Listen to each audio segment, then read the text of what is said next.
Sometimes here at the Claims Conference, we have the opportunity to meet some amazing people. We wanted to use a different format so that you get a chance to meet them also. One person who's really amazing is Eva Schloss. She's a Holocaust survivor from Austria, fled, was in hiding, captured on her 15th birthday, was in Auschwitz, but eventually liberated and went on to an amazing life. Now, she's part of a program from the USC Spielberg Foundation, creating holograms so that people can interact with a hologram, kind of a three-dimensional film of Eva.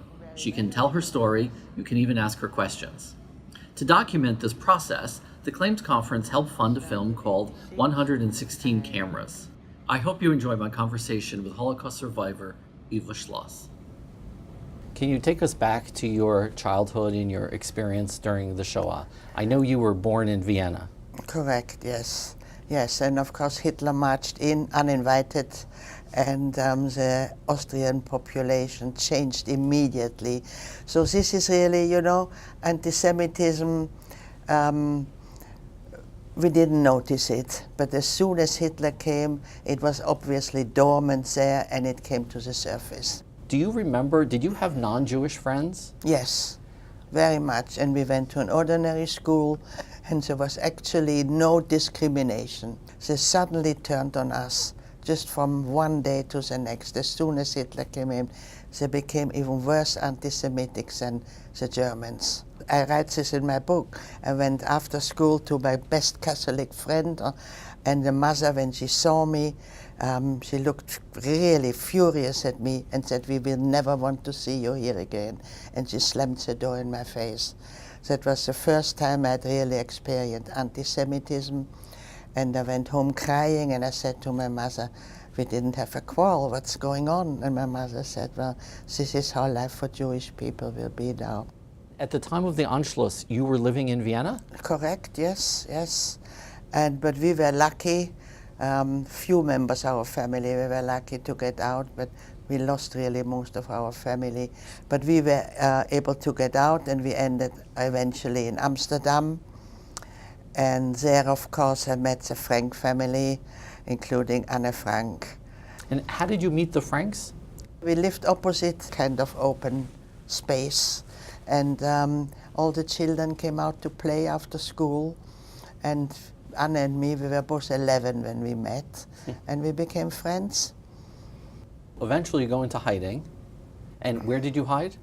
With Dutch non-Jewish people, usually people from the resistance, who risk their life to help Jewish people.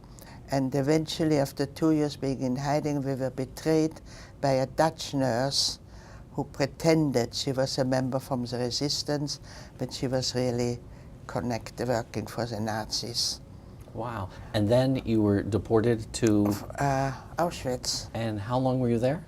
9 months.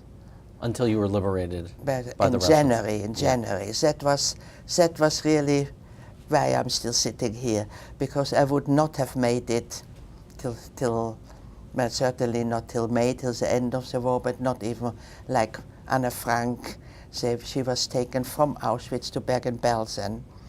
And if she would have stayed in January, if she would have stayed in Auschwitz, she would have lived. But she was taken to Bergen-Belsen, and that was only liberated in April by the British. And she didn't live that long.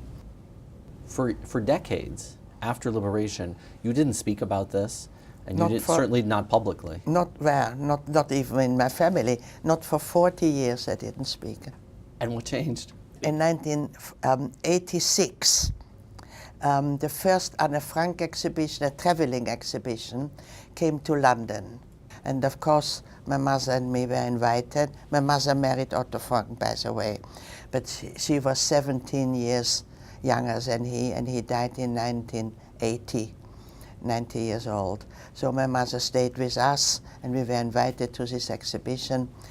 And that was actually a watershed for me, because then I realized people wanted to hear, people are interested, and it's important. And then this exhibition traveled all over England, and they always asked me to open it.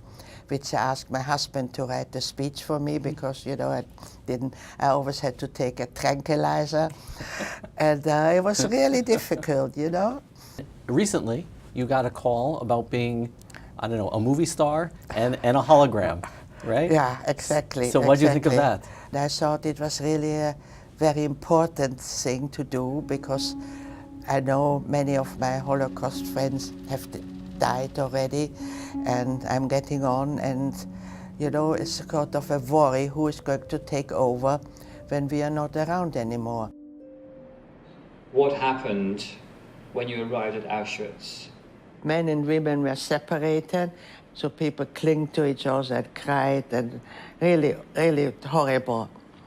And the guards came and beat us apart. And my father took me by the hand and said, Eva, God will protect you. I thought this is a very, very good solution to keep the story alive for future generations.